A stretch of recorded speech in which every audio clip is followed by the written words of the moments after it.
વિરલ અને અતિ પવિત્ર પ્રભાસ ક્ષેત્રમાં સેંકડો સદીઓ પહેલા એવું બન્યું કે દુનિયાની સમસ્ત ધરતી અને સાતે સમુદ્ર ઉપર રૂપેરી ચાંદીની ચાદર બિછાવતા ચંદ્રમાના તેજથી આકર્ષીને આ ચિત્રના રાજા દક્ષ પ્રજાપતિએ પોતાની 27 કન્યાઓના લગ્ન ચંદ્રમા સાથે કર્યા હતા.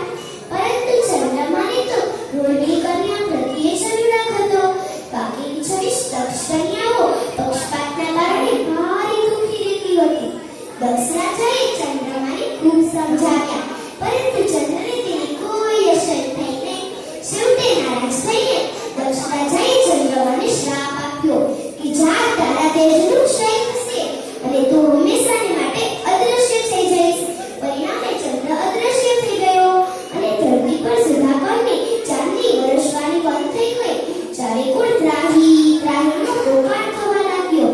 દક્ષના શ્રાપમાંથી મુક્તિ થવા માટે ચંદ્રએ બધા દેવોને પ્રાર્થના કરી. ત્યારે બધા દેવો તેમજ ઋષિમુનિઓને બીજો કોઈ માર્ગ ન સૂચતા તેઓ પિતામહ બ્રહ્માજી પાસે જાય છે. બ્રહ્માજીએ આદેશ આપ્યો કે જો ચંદ્ર દેવ સમુદાય સહિત પ્રભાસ ક્ષેત્રમાં મૃત્યુંજય ભગવાનની આરાધના કરશે અને જો દેવ દર્શન થાય તો જ તેને શ્રાપમાંથી મુક્તિ થશે.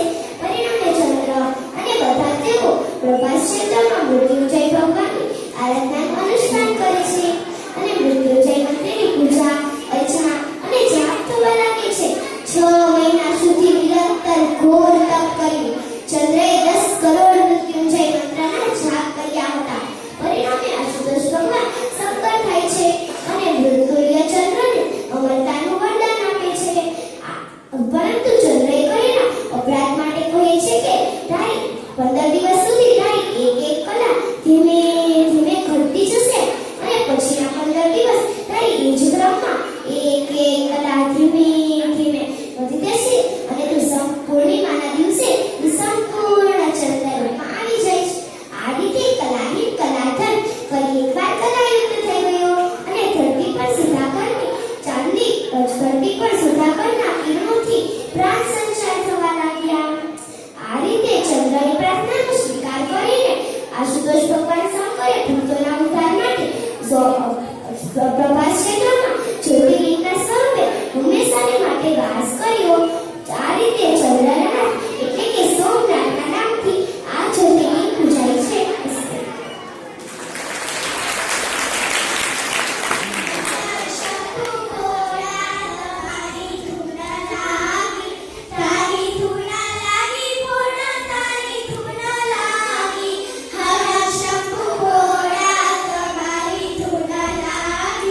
વિદ્યાર્થીઓને અભિનય કરવાનો હોય, ગીત ગાવાનું હોય, કોઈ પ્રસ્તુતિ કરવાની હોય કે બોલવાનું હોય, જે રીતે આજે વિદ્યાર્થીઓ સ્ટેજ પર પ્રસ્તુત થયા છે એ જોઈને ખરેખર આનંદ થાય છે કે આપણું કામ સાચી દિશામાં છે.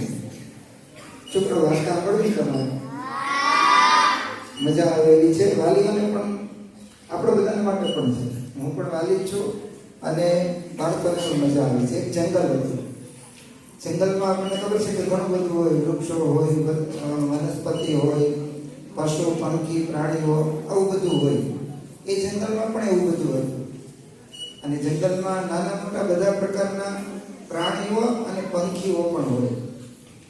તો મોર હોય, કોયલ હોય, ઢેલ હોય, સિંહ હોય, વાઘ હોય.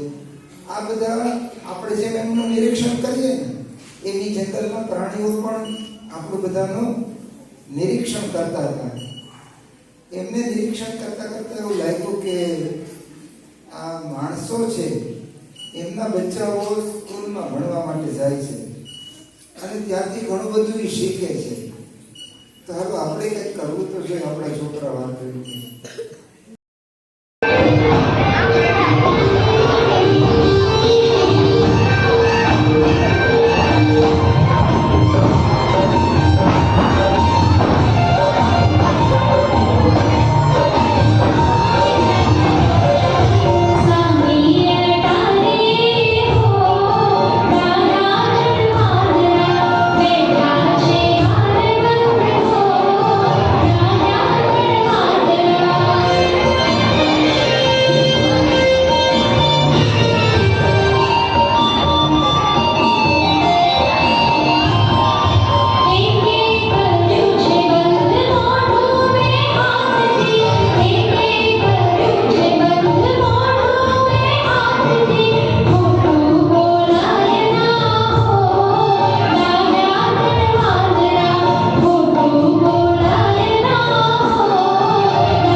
વિશે સંભળાવું. પોઢંત પીતો કસુંબીનો રંગ થોડા ધાવણ કેરી ધારાએ ધારાએ પામ્યો કસુંબીનો રંગ. ઓ રાજ મને લાગ્યો કસુંબીનો રંગ. ધરતી ધૂળમાંથી મોતી શોધનારા ઝવેરી એટલે ઝવેરચંદ મેઘાણી લોક સાહિત્યના બળને ઓળખી કાઠિયાવાડના ખૂણે ખાચરા પડી રહેલી કવિતાને વીણી અને ભેગી કરી લોકો સામે જીવંત રૂપમાં રજૂ કરી. આમ કરવામાં તેમણે પોતાનું આખું જીવન ખર્ચી નાખ્યું. લોક બોલીના બળકટને પામનાર અને શબ્દના સોદાગર એવા ઝવેરચંદ મેઘાણીની વાત મારે આજે તમને કરવી છે. કંકુવાડી પંચાળ ભૂમ અને આ પંચાળ ભૂમિનું કલેજું એટલે ચોટીલા માં ચામુંડાનું ઝાલર એ જ મેઘાણીની જન્મભૂમિ.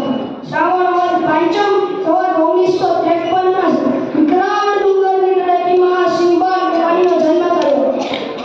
તેમના પિતા કાળીદાસ મેઘાણી જમાદાર ભારે શિસ્તવાળા. તેમનું નામ પણ એટલે બારોટે તંત્ર ધ્રુજતા. મોરકાઈને કઈ જીતવા પડે મેઘાણી પર નિર્ભય સાચુકલું જીવન જીવનારા થયા. હાઈસ્કૂલ શિક્ષણની વ્યવસ્થા છે મળે રહેનારા લોકો માટે તો ક્યાંથી હોય. તેથી ઝવેરને તેમને એક સગાના ઘરે ભણવા મૂકી. ઘર યાદ આવે પિતા અને પુત્ર સ્નેહ માટે તરફે એટલે ઝવેર જ્યારે રજાઓમાં ઘરે આવતો ત્યારે પિતા કાળીદાસ તેને ખુશ રાખવાના પ્રયત્ન કરતા. એ સમયે એમના સંવેદનશીલ હૃદયનો પરિચય આપતો પ્રસંગ છે. રજાઓ પૂરી થતી હતી. કાલે ઝવેર જતો રહેશે એટલે પિતા કાળીદાસે નક્કી કર્યું કે તેને ખુશ કરવો. ભવ્ય ભોજનની તૈયારીઓ થવા માંડી. એક મિજબાની જેવું ગોઠવાઈ ગયું અને જમાદાર કાળીદાસનો પાસે તો બધાના ઘરે ઘરે જઈને દૂધ લઈ આવ્યો. એવડા નાનકડા ગામમાંથી ગોટેથી દૂધ ઉઘરાવી લીધું. જમાદારના ઘરે મિજબાની હોય તો કોઈ ના કેવી રીતે પાડી શકે. પછાઈ તો બોલ્યો નાનકડા છોકરાને પીવા માટે ટીપું દૂધ લેવા આવ્યું નથી. ખલાસ. આવા દૂધના મીઠા જમાદારમાંથી ઝવેરનું મન ઉઠી ગયું. બધાના વાટકા ખાલી થાય પણ ઝવેરનો વાટકો ખાલી જ ન થાય. તેથી બધાએ પૂછ્યું આવું કેમ? તો ઝવેરે દુઃખ સાથે પછાડવાની વાત કરી. આવું હતું મેઘાણીનું બાળપણ. નાનપણથી તેમને ગાવાનો શોખ અને તેમનો અવાજ પણ એવો અલગદાર હતો જે સાંભળતા જ રહી જાય. કોલેજમાં તો તેઓ જાતે કવિતા લખતા અને જાતે જ લેસન ભણાવતા. લોક સાહિત્યના સંશોધન માટે તેઓ ગામડે ગામડે રખડતા. ચારણ કન્યાએ તો એમને નજરે જોઈ અને કવિતામાં ઉતારેલું. કાળના ઠેપે ચડી ગયેલા ખોવાયેલા અને ખમી બનતા પાત્રોને તેમણે જીવંત કર્યા. સૌરાષ્ટ્રની વિસ્તારના 5 ભાગ 100થી 12 વાક્યા 100થી સંતો. આ પુસ્તકમાં જ્યારે ગુજરાતની પ્રજાએ વાંચ્યા તો એમને થયું કે તેમનો ખોવાયેલો ભૂતકાળ પાછો મળ્યો. ઈસવીસન 1928માં તેમને રણજીતરામ સુવર્ણચંદ્રકથી સન્માનિત કરાયા. ઈસવીસન 1932માં ગોલ્ડ એજ્યુકેશનનું આયોજન થયું જેમાં ગાંધીજીને પણ આમંત્રણ હતું. તેમને ખબર હતી કે આનું પરિણામ શૂન્ય જ છે છતાંય જવું પડે એમ હતું. તેથી ગાંધીજીના મનમાં મનોબળ થાય. છેવટે તેમણે નક્કી કરી કે જવું. આ જ દુઃખ ઝવેરચંદ મેઘાણીના મનમાં પણ થતું હતું. તેમણે લખ્યું કે છેલ્લો કટોરો ઝેર રવા પી જજો બાપુ સાગર પીનારા અંજલિને ઢોળજો બાપુ. આ લખ્યા પછી તેમને રાષ્ટ્રીય શાયરનું બિરુદ મળ્યું. કહેવાતું કે આ મેઘાણી તો માણસ જ ગાયનારો. દરિયા બેસી દરિયાનું ગીત ગાનારો. યશવે બેસી ચારણ કન્યા ગાનારો. લોક સાથે લોક થઈને રહેનારો આ લોક કવિ હતો. આવા કસુંબોના કવિ ઝવેરચંદ મેઘાણીને મેઘાણી દાદાને મારા સચ્ચે પ્રણામ. ભારત માતાની જય. જય જય ગરવી ગુજરાત. સમરાંગણથી આવે રક્ત ટપકતી શોષો જોડી સમરાંગણથી આવે કેસરવાણી સમર સેવિકા કોમળ સેજ બિછાવે ઘાયલ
જાગ્યા જીવન ભજવા માંડ્યા. ત્યારે તેમને પોતાના ગુરુની કહેલ વાત યાદ આવે છે કે તોરલને સામેથી કોઈ લેવા આવે તો તેને તોરલને સોંપી દેજો. તોરલને જેસલ સાથે બોલાવે છે અને બંને નાવમાં જતા હોય છે. નાવ મધદરિયે પહોંચે છે અને હાલત ડોલક થવા માંડે છે. સમુદ્રનું રુદ્ર જોઈને જેસલનું બધું અભિમાન ઉડી ગયું અને તોરલ શાંતિથી નાવમાં બેઠા હોય છે. આ જોઈને જેસલને થયું કે આ કોઈ સદી જ કહેવાય. તે તેના ચરણોમાં પડી ગયો. તોરલ જેસલને પોતાના કરેલા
પિતાજી પ્રણામ માતાજી હું આવી ગયો છું મને બધા સમાચાર મળી ગયા છે તમે રડો નહીં સાધુ માટે મારા માથાની જરૂર છે તો લો કાપી લો મારું માથું તમને ખબર છે તમારો હાથ મારું માથું કાપવા નહીં ઉપડે તો લાવો તલવાર હું જાતે મારું માથું કાપી લઈશ શું કહો છો પિતાજી તે અઘોરી સાધુએ મારા માતા પિતા વચ્ચે એવી આશરી શરત રાખી છે કે મારા પિતાજી મારું માથું કાપે અને મારી માં ખાંડણીમાં ખાંડીને રાંધે તો કાઈ વાંધો નહીં પિતાજી હું આપણા આશા ધર્મને લઈ લઉં છું લો કાપી લો મારું માથું હું ભગવાન પાસે એવી જ પ્રાર્થના કરીશ કે આ જન્મ નહીં પણ જન્મો જન્મ હું તમારો જ પુત્ર બનું અને તમારી સેવા કરવાનો મને મોકો મળે તમારા જેવા માતા પિતાનું સંતાન હોવું એ જ ભાગ્યની વાત છે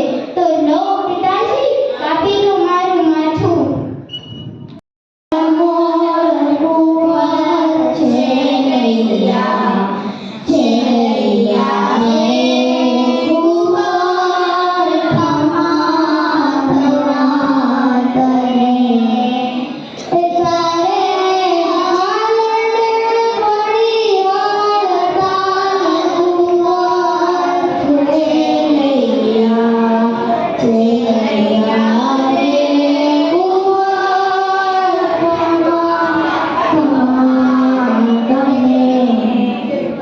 ગુજરાતના સૌરાષ્ટ્ર ક્ષેત્રમાં આયોજિત એક મુખ્ય મેળો છે આ મેળો હિન્દુ ધર્મના અનુયાયીઓ માટે એક મહત્વપૂર્ણ ધાર્મિક પ્રસંગ છે ધાર્મિક મહત્વ જણાવતો તરણેતરનો મેળો હિન્દુ ધર્મના અનુયાયીઓ માટે મહત્વપૂર્ણ ધાર્મિક તીર્થ છે સાંસ્કૃતિક મહત્વ જણાવતો તરણેતરનો મેળો ગુજરાતની સમૃદ્ધ સંસ્કૃતિનું પ્રતીક છે આ મેળામાં વિવિધ સાંસ્કૃતિક કાર્યક્રમો અને પ્રદર્શનનું આયોજન કરવામાં આવે છે જે ગુજરાતની સંસ્કૃતિને દર્શાવે છે આર્થિક મહત્વ જણાવો તો તરણેતરનો મેળો સ્થાનિક અર્થવ્યવસ્થામાં મહત્વનું યોગદાન આપનાર છે આ વિવિધ વ્યાપારી પ્રવૃત્તિઓને પ્રોત્સાહન આપે છે જે સ્થાનિક લોકોને રોજગારીની તકો પૂરી પાડે છે પ્રવાસનનું મહત્વ જણાવો તો તરણેતરનો મેળો પ્રવાસનનું મહત્વ જણાવો તો તરણેતરનો મેળો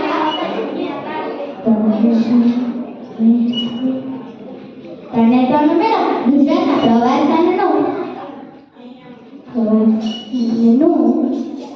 ઉદ્યોગ માટે મહત્વનું આકર્ષણ છે આ મેળામાં દર વર્ષે લાખો પ્રવાસીઓ આવે છે જે ગુજરાતના સંસ્કૃતિનો વારસાનો અનુભવ કરાવે છે આમ તરણેતરનો મેળો ગુજરાતની સંસ્કૃતિ ધર્મ અર્થતંત્ર અને પ્રવાસનનું મહત્વ પ્રસંગ છે તમે મને દ્વારકાના દર્શન કરાવ્યા કચ્છના વહેલો બતાવે તમે મને ચકડીમાં તો બેસાડી જ નહીં મારે તો ચકડીમાં બેસવું છે ઉપર જાય નીચે જાય કેવી મજા આવે તો ચાલ રવિ તને મેળામાં પણ લઈ જાઉં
છે.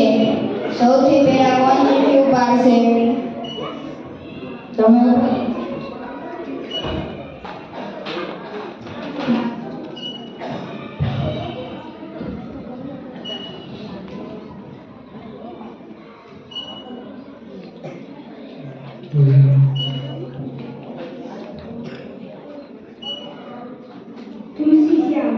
તુલસી શ્યામ વિશે કોને આવડે છે? તમે બોલો.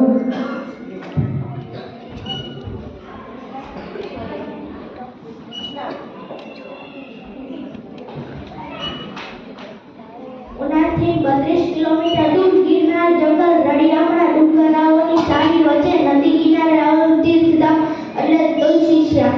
તુલસી શ્યામ પાસે ગરમ પાણીના 6 કુંડો આવેલા છે, જેનું ઉષ્ણ તાપમાન એક સરખું છે. તે પાણીનો ઉપયોગ કરવાથી ચામડીના રોગો દૂર થાય છે. તુલસી શ્યામ પાસે અનેક પાણીના રોગોના ધોધ આવેલા છે. હવે કોણ ચીઠી ઉપાડશે? તમે ઉપાડો.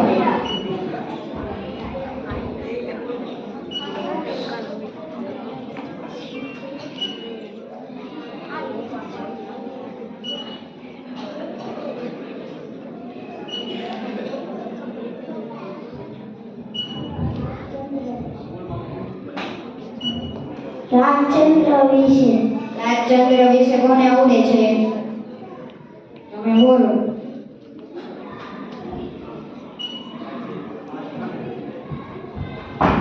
શ્રીમદ રાજચંદ્રનું મૂળ નામ લક્ષ્મીનંદન હતું. શ્રીમદ રાજચંદ્રનો જન્મ મોરબીના ઓવાળિયા ગામે થયો હતો.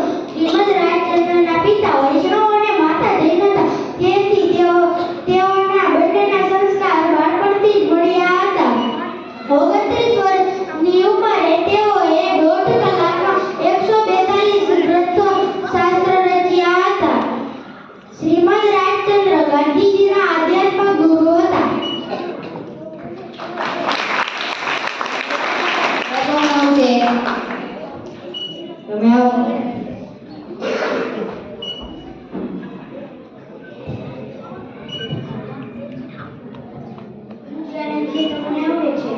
તો બોલો.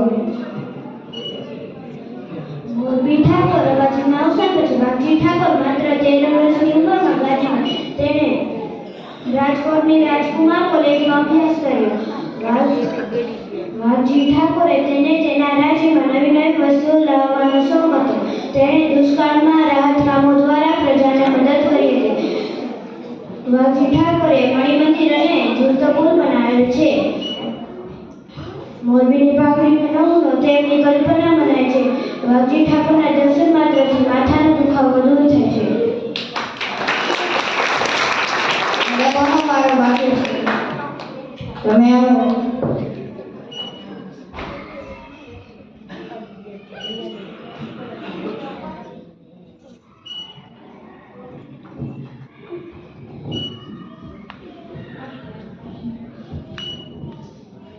ગુરુજી, આ તો મને આવડે છે. તો બોલો. ચોટીલા એ સૌરાષ્ટ્રના સુરેન્દ્રનગર જિલ્લામાં આવેલ મહત્વનું યાત્રાધામ છે. ચોટીલાની ઊંચાઈ આશરે 1137 ફૂટ જેટલી છે. હજારો વર્ષો પહેલા ચંડ અને મૂંડ નામના રાક્ષસોનો ત્રાસ હોવાનું બને છે. ત્યારે શક્તિની આરાધના કરી ત્યારે શક્તિ ચામુંડામાના સ્વરૂપમાં બંને રાક્ષસોનો નાશ કર્યો હતો. હવે ચીઠી ઉપાડવા કોણ આવશે? તમે આવો.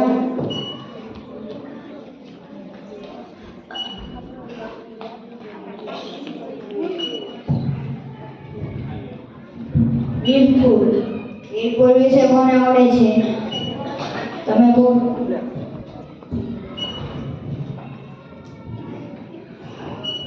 સીધો પછી વીરપુરના નામ પરથી વીરપુર ગામનું નામ પડ્યું. જરાણા બાપાની જગ્યા અહીં આવે છે.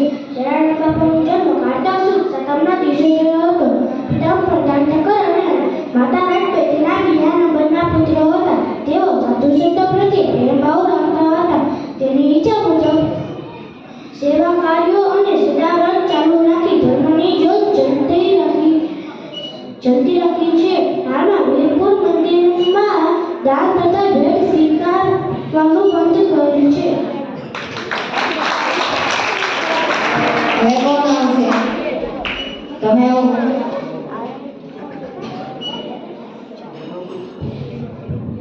ગુરુજી, દ્વારકા વિશે. દ્વારકા વિશે કોને આવડે છે? તમે બોલો.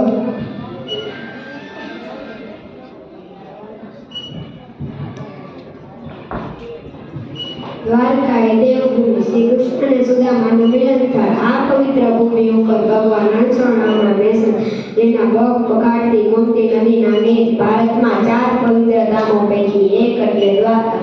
દ્વારકા એ સાંકળીઓની એક નગરી તરીકે પ્રખ્યાત છે. શ્રી દ્વારકાધીશનું મંદિર તેના પવિત્ર વજ્રના દેવના સ્થાપત્ય મુખ્ય પ્રવેશદ્વાર ગંભીર છે. મંડપે માંડવ બનેલ છે. મંદિરની ધજાએ 52 ગજની હોય છે. લિંગ મંદિરમાં શ્રી નરસિંહની અપૂર્ણ પ્રતિમા દિવ્ય અને અલૌકિક છે. અહીં આદિ જગતગુરુ શંકરાચાર્ય મહારાજે સાદા પીઠની સ્થાપના કરેલ છે. આ ઉપરાંત પીઠ પર આવેલા સર્વે શંકરાચાર્યની પ્રતિમા તથા 1131 શૈલી અને 122 શાલિગ્રામ છે. આ ઉપરાંત તેની આસપાસ આવેલા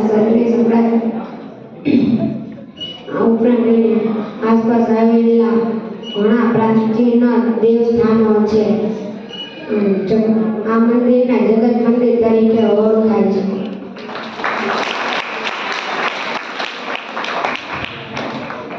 હવે કોનો વારો બાકી છે? તમે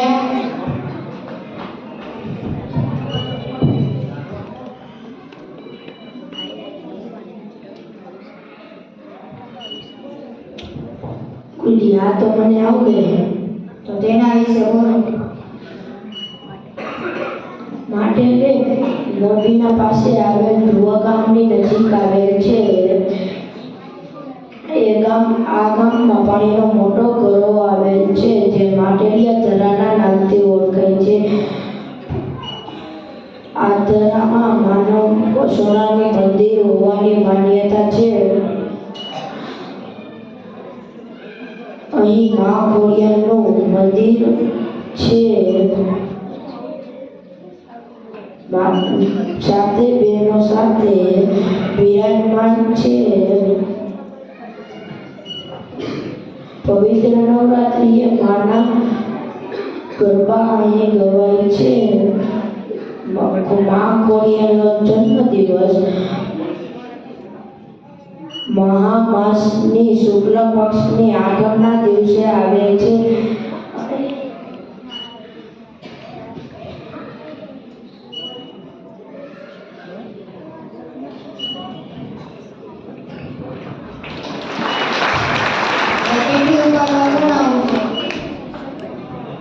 તમે આવો.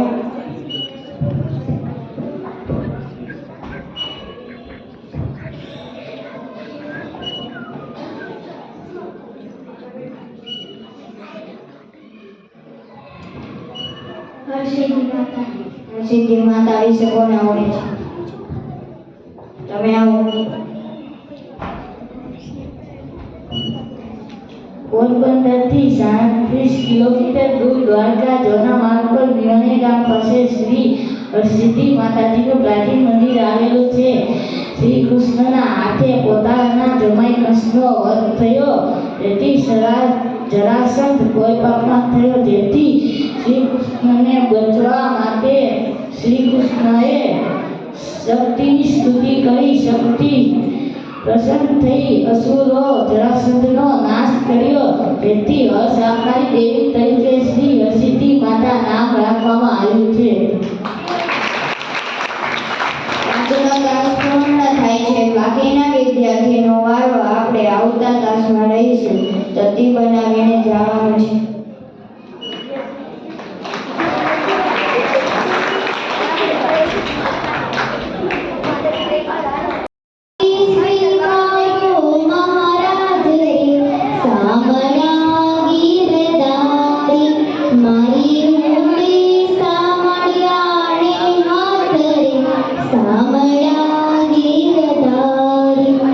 વૈષ્ણવ જન તો તેને રે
તેમનો જન્મ ગુજરાત રાજ્યના તળાજામાં થયો હતો.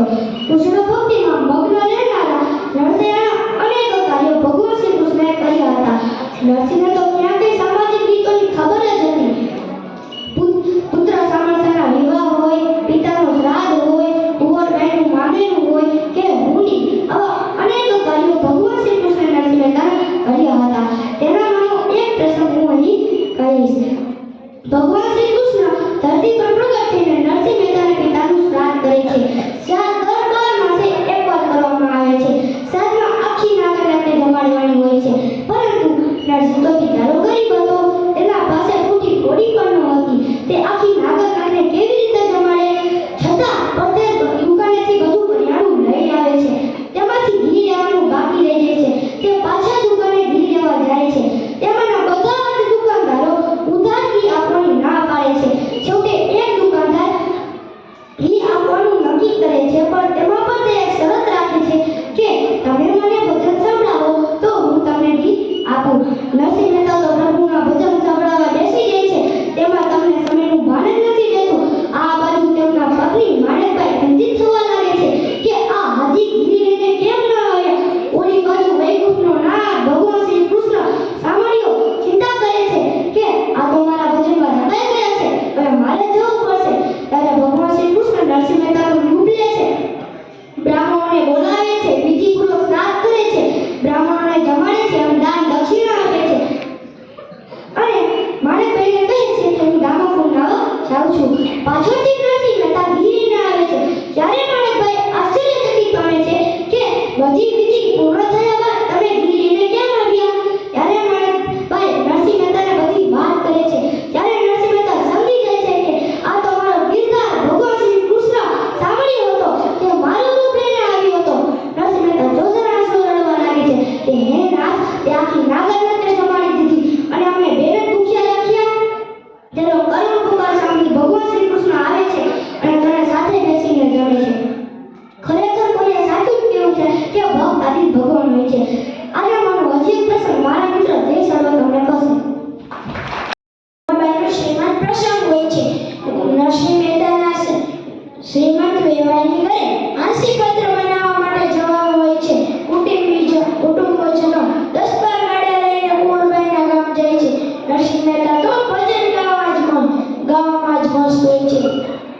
ગામના પાદરમાં તેમને અવાવરૂ જગ્યાએ ઉતારો મળે છે. નાહવા માટે તેમને ગરમા ગરમ પાણી આપે છે.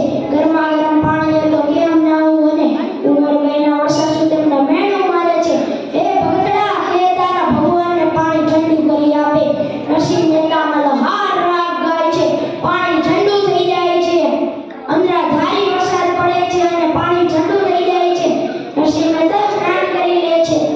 કુંવરબાઈના બટક બોલાવો સાસુનો હુકમ થાય છે કે બોલાવો મહારાણીને મામેરાનું લિસ્ટ લખાવું છે. તેના ભગતડા બાપાને મોકલો, વ્યવહારમાં ભાન નથી. એમ કહીને કુંવરબાઈ પાસે મામેરાનું લાંબુ લચક લિસ્ટ લખાવે છે. લખો, વહુ માટે 5 જોડી ભારે કપડાં, સોનાનો 10 તોલાનો હાર, પગમાં પહેરવાના સાંકડા, જમાઈ માટે 2 જોડ કપડાં, હાથમાં પહેરવાની વીંટીઓ, લકી, સાસુ સસરા માટે 2 જોડી કપડાં, સાસુ માટે સોનાનો હાર, ભાણેજ માટે સોનાનો ચેન, ચૂંદડી, મોડ સાસુ માટે રુદ્રાક્ષની સોને મઢેલી માળા. આટલું લાવશો તો ભગતનું સારું લાગશે, અમારી આબરૂ સચવાશે. આ લિસ્ટ રોતા રોતા કુંવરબાઈ પૂરું કરે છે અને નરસિંહ મહેતાને આપી આવે છે. નરસિંહ મહેતા તો વરસાસુ દ્વારા આપેલ લિસ્ટને ભગવાનની મૂર્તિ સામે રાખીને ભજન ગાવા માંડે છે. સવારની પહોરમાં શ્રી કૃષ્ણ પરમાત્મા અને રૂકમણીજી મામેરાની બધી જ વસ્તુ લઈને પહોંચી જાય છે. રંગે ચંગે સામૈયા થાય છે. 2 પથ્થર સહિત બધી જ વસ્તુ આવી જાય છે. ભગવાનની રજા બાદ વરસાસુ દ્વારા ચૂંદડીના 2 કટકા માટે કકડાટ થાય છે. પણ આકાશ માંગેથી મળી જાય છે. એ જોઈને કુંવરબાઈના વરસાસુની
ગુરુજી, આના વિશે તો મને આવડે છે. તો તેના વિશે બોલો. નમસ્તે. લગભગ 20,000 વર્ષ પહેલા પૃથ્વી પર પૃથ્વીની ગતિ પ્રતિ કલાક 25,000 કિલોમીટર હતી. તે સમયે દક્ષિણ ભારતીય સાહિત્યમાં ઉલ્લેખ છે કે તે સમયે પર્વતોની પાંખો હતી. બ્રહ્માના ભગવાન જ્યારે પૃથ્વીની યોજના કરતા હતા ત્યારે પર્વતોની પાંખો કાપી નાખી હતી. તેથી પૃથ્વીની ગતિ પ્રતિ 20 કલાકથી 100 કિલોમીટર થઈ ગઈ હતી. તે સમયે ગિરનાર પર્વત હિમાલય પર છુપાયેલો હતો.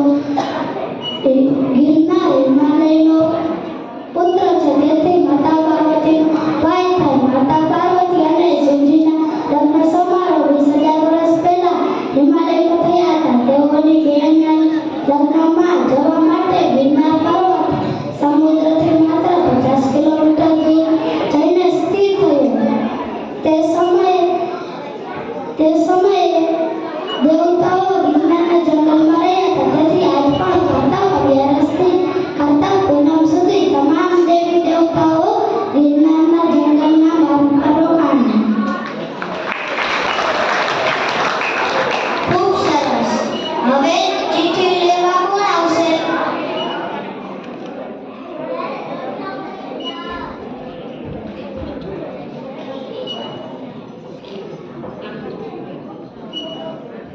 અશોક શિલાલેખ.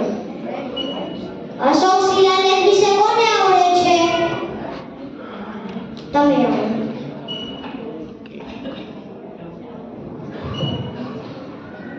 અશોકનો શિલાલેખ જૂનાગઢ શહેરથી ગિરનાર જવાના માર્ગ પર. આ શિલાલેખ 3 ભાગમાં લખેલો છે. દામોદર કુંડ. જૂનાગઢ શહેરથી ગિરનાર તરફ જતા આ પવિત્ર કુંડ આવેલું છે, જેમાં રાયજીનું મંદિર આવેલું છે. ઉત્તમ. હવે ચિઠ્ઠી ઉપાડવા કોણ આવશે?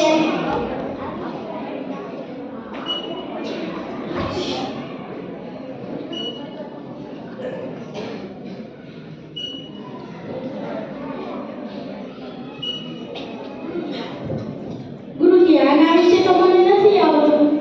શેના વિશે છે? મહાશિવરાત્રિ. મહાશિવરાત્રી વિશે કોને આવડે છે? તમે આવો.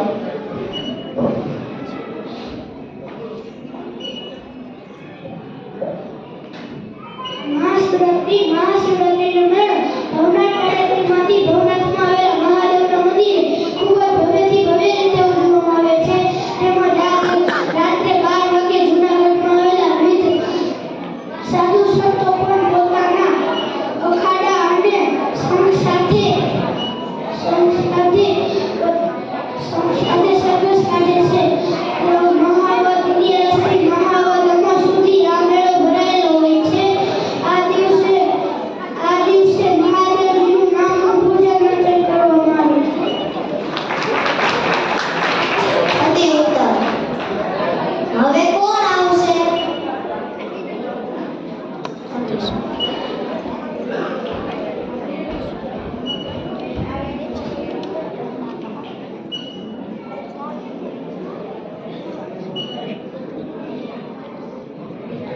ગુરુજી, આના વિશે તો મને આવડે છે. તો બોલો. નમસ્તે. ઉપરકોટ જૂનાગઢ શહેરની ઉત્તર પૂર્વમાં ઉપરકોટનો કિલ્લો આવેલો છે. અહીં અડીકડી વાવનો ટોળવો અને વિશિષ્ટ એવી તોપો વગેરે ઉપરાંત અનેક ભોયરાઓ આવેલા છે. સરસ.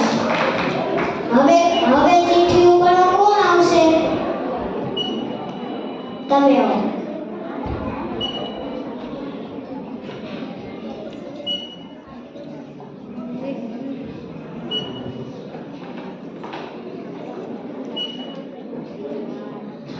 ગુરુજી, મને આના વિશે નથી આવડતું. શેના વિશે છે?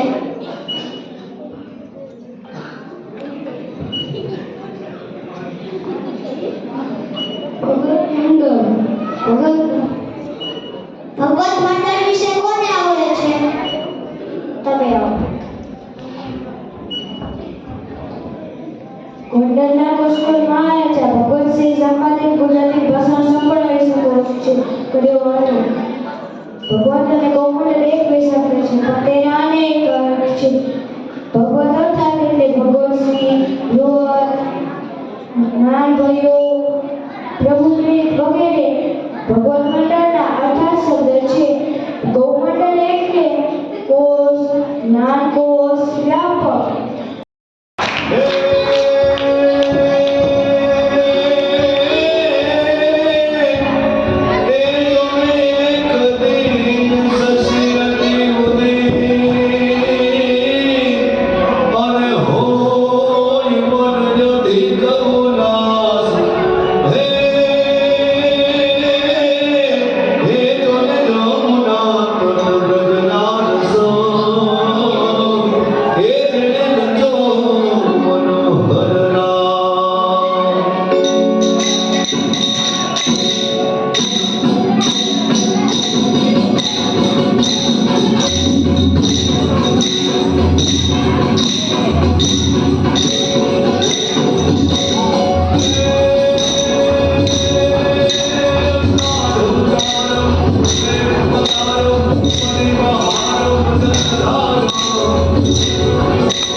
પરિક્રમાનો ઇતિહાસ પણ ઘણો જૂનો અને પૌરાણિક હોય છે.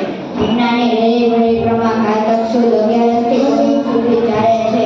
આ પરિક્રમા દરમિયાન બધા દેવતાઓ ગિરનારના જંગલમાં રહ્યા હતા. ત્યારથી આજ સુધી બધા પરિક્રમા કરે છે. ભગવાન શ્રી કૃષ્ણએ તેની બહેન સુભદ્રાના લગ્ન અર્જુન સાથે કરાવવા માટે પરિક્રમા કરી હતી. ગિરનાર મહાદેવનો પ્રિય પર્વત હતો. તેમને બધા દેવતાને ત્યાં નિવાસ કરવા બોલાવ્યા હતા. તેથી ગિરનાર પર્વતની ચારો દિશામાં 33 કોટી દેવતાઓ નિવાસ કરે છે. ત્યાં ઘણા બધા સાધુ સંતોએ તપસ્યા પણ કરી હતી. ત્યાં મહાશિવરાત્રિના દિવસે મેળાનું આયોજન પણ કરવામાં આવે છે. ધાર્મિક, આધ્યાત્મિક અને શારીરિક દ્રષ્ટિએ પરિક્રમાનું ઘણું મહત્વ છે. ગિરનારની પરિક્રમા 36 કિલોમીટર જેટલી લાંબી અને કઠિન છે. ગિરનારની પરિક્રમામાં જય ગિરનારી અને અલગ નિરંજનના ગગનભેદી નાદ કરવામાં આવે છે. ત્યાં ઘણી બધી ઔષધિઓ અને વનસ્પતિઓ આવે છે. ત્યાં વિષ પ્રાણીઓ જેવા કે સિંહ, દીપડાનો વાસ પણ છે, પરંતુ પરિક્રમા દરમિયાન ત્યાં આવતા નથી. ગિરનાર આડા દિવસે કોઈ જોવા મળે નહીં, પરંતુ પરિક્રમા દરમિયાન લાખો માણસો જોવા મળે છે. સૌરાષ્ટ્રનું બંદર છે. ત્યાં શ્રી કૃષ્ણના પરમ મિત્ર સુદામાજી વસતા હતા. સુદામા પુરી પણ કહે છે. ત્યાં મહાત્મા ગાંધીની જન્મભૂમિ આવેલ છે. ત્યાં કીર્તિ મંદિરના નામે જાણીતું છે. હાલમાં રમેશભાઈ ઓઝા દ્વારા નિર્મિત કરેલ હરિમંદિર અને સંપદિત આશ્રમ આવેલ છે.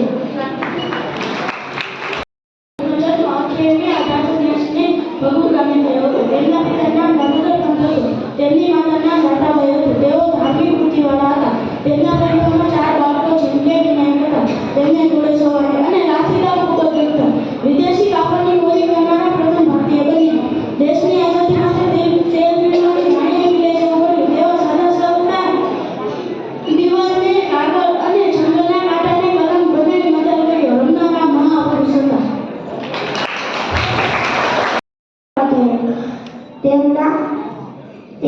તેમના પિતાનું નામ કૌશલદાસ ત્રિવેદી હતું. તેમના ગુરુનું નામ સ્વામી વીરચંદ હતું. તેમના ગુરુના ચરણોમાં બેસી 7 વર્ષ સુધી વેદોના અધ્યયન કર્યા હતા. દયાનંદ સરસ્વતીનું સૂત્ર હતું કે વેદો દ્વારા પાછા વળો.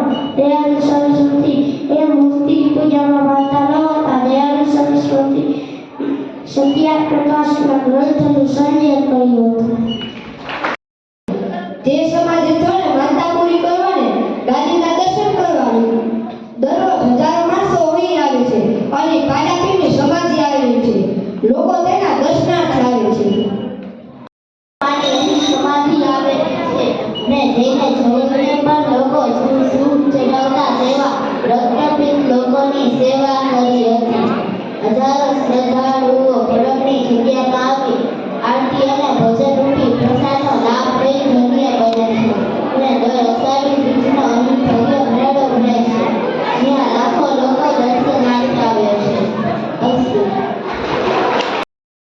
લાંબો ડગલો મૂછો વાંકડી શિરે કાકડી રાતી. લાંબો ડગલો મૂછો વાંકડી શિરે કાકડી રાતી. બોલ બોલ તો થોડા થોડા છે છબીલો ગુજરાતી ભાઈ છે છબીલો ગુજરાતી. નાનું પણ મને મોટું છે હે તને નાનું પણ મને મોટું છે. ખમીરવંતી જાતિ ભલે આમ તો ભોળો તોય છે છબીલો